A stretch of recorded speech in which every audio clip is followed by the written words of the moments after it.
Hello and welcome to India Tonight. I'm Karan Thapar. After all that has emerged about him, how should we understand Anna Hazare? That's the key issue tonight. With me, one of his close supporters, Swami Agnivesh, the well-known sociologist Ashish Nandi, author and former CEO Gurcharan Das, and the chief editor of the Dainik Bhaskar Group, Kumar Ketkar.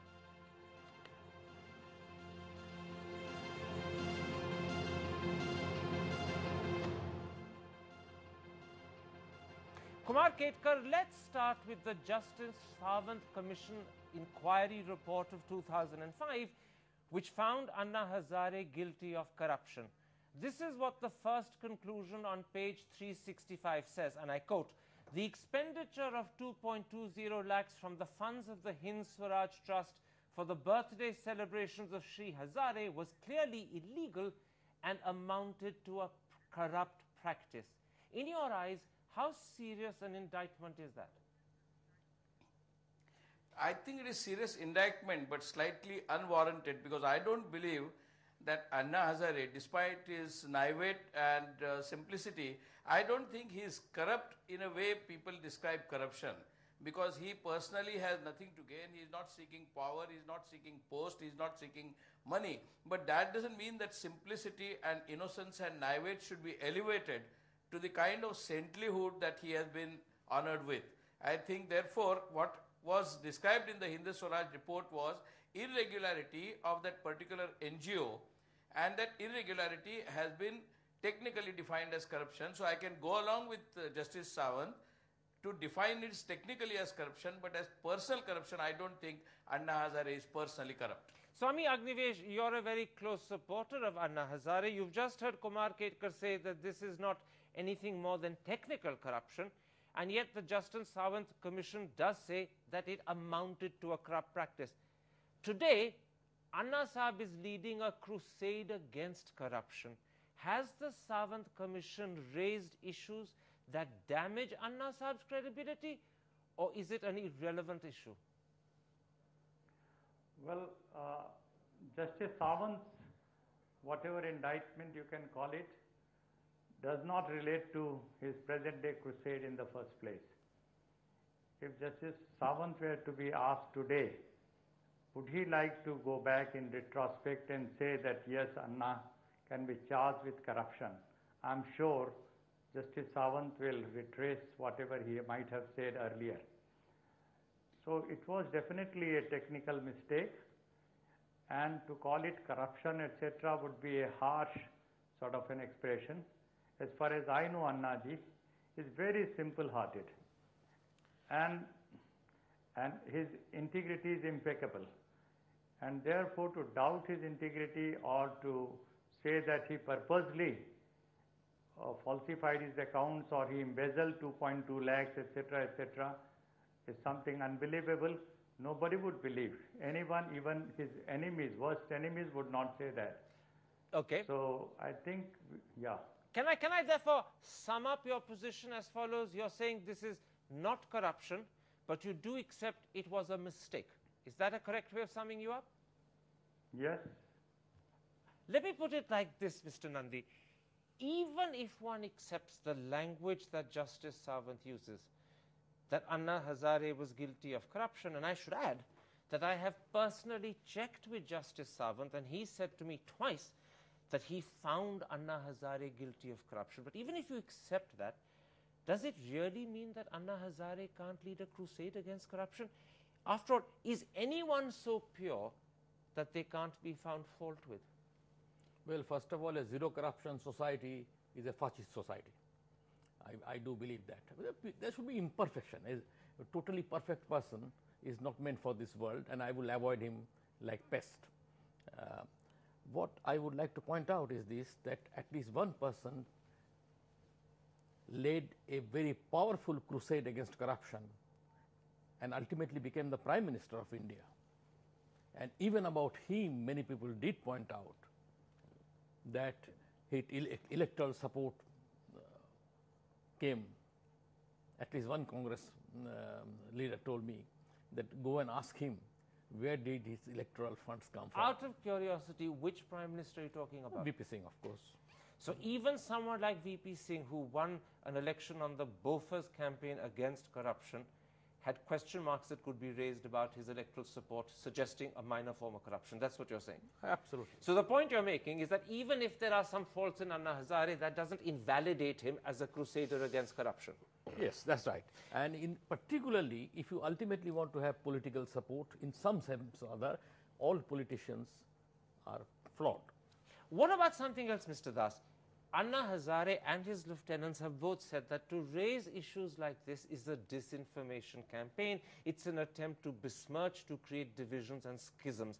Do you agree with them? Or are these legitimate issues to raise and discuss? Because we're talking about the need for transparency, and Anna Hazare is a crusader against corruption.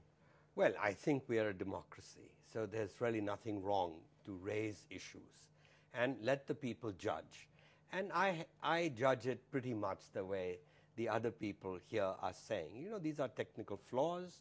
Human beings are flawed.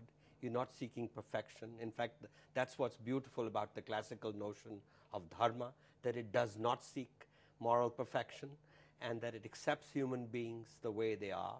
And so I think some good is going to come out of all this. In fact, would you add that a man who sinned and accepts his mistake is better than someone who pretends he's unblemished?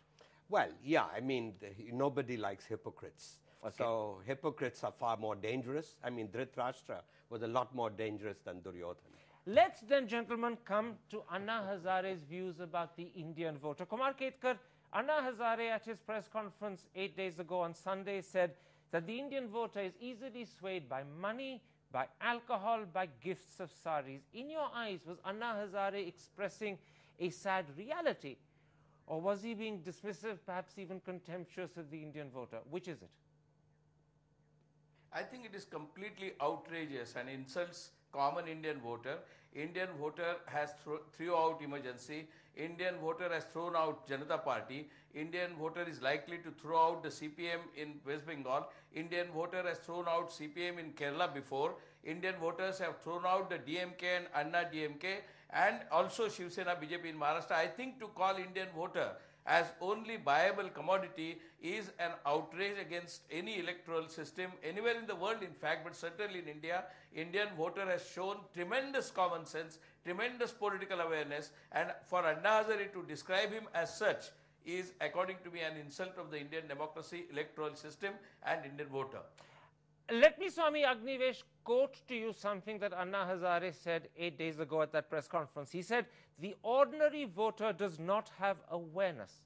And then he added, they don't understand the value of their vote. You've just heard Kumar Ketkar say that that is an insult to the Indian voter. Would you agree with Kumar Ketkar? Or is there some other explanation of Anna Hazare that means he wasn't being contemptuous and dismissive of the voter? I think both are correct, Kumar Ketkar and also Anna Hazare, because this is the reality of our situation, where the people who contest elections, and particularly a party which has all the resources to distribute freebies, as we have been learning about the Tamil Nadu elections very recently, how much money, cash, how much of these goodies, gadgets they are distributed, it's common knowledge.